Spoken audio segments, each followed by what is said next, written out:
There are, I think, at least two and maybe three ways that morality or moral reality are relevant to constitutional interpretation.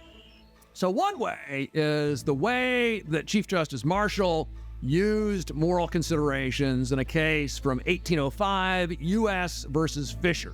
So in 1805, Marshall said, the mischiefs to result from the construction on which the United States insists have been stated as strong motives for overruling that construction. So he's looking at an argument that says, hey, if you adopt that interpretation, bad things will happen. That can't be the right reading of that statute because bad things, morally bad things, would happen if you had that reading. So what Marshall is saying here is that, look, right and wrong, whether something infringes fundamental rights, that is a guide to the intention of the legislature in doubtful cases. If we look at words and we think, I'm not sure what that means, we generally want to assume that the legislature was doing something that would be a good idea to do. So ethics, on the presumption that the legislature is reasonable and doing the right thing, ethics can be a guide to interpretation in this first sense.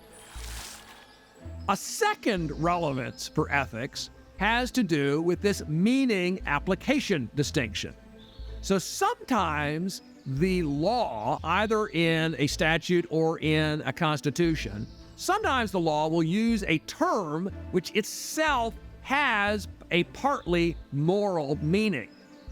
So if you look at the way that courts have construed both the Privileges and Immunities Clause from Article 4 and the Privileges or Immunities Clause from the 14th Amendment, they have interpreted those words, the privileges of citizens, to mean roughly the privileges enjoyed by similarly situated fellow citizens of various kinds.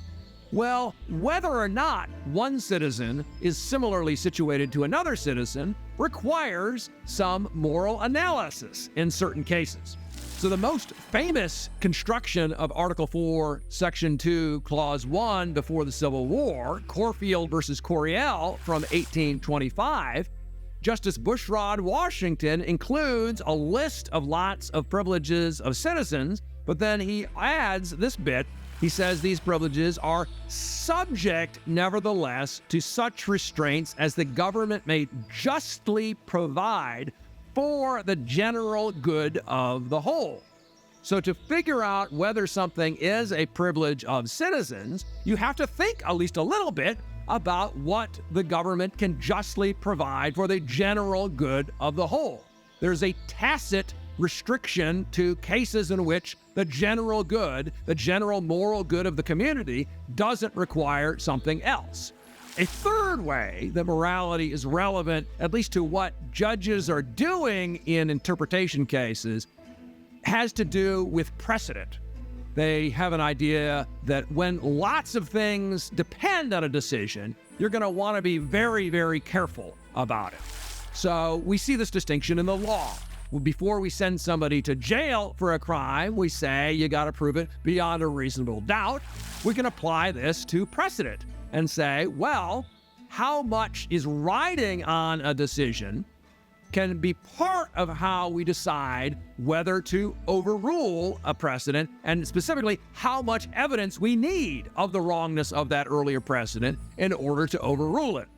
If the worry is if you make a mistake, it's going to be a moral disaster, if that's the case, you're going to require a lot more evidence of unconstitutionality than in an ordinary case where it only involves property or something that is not a moral catastrophe.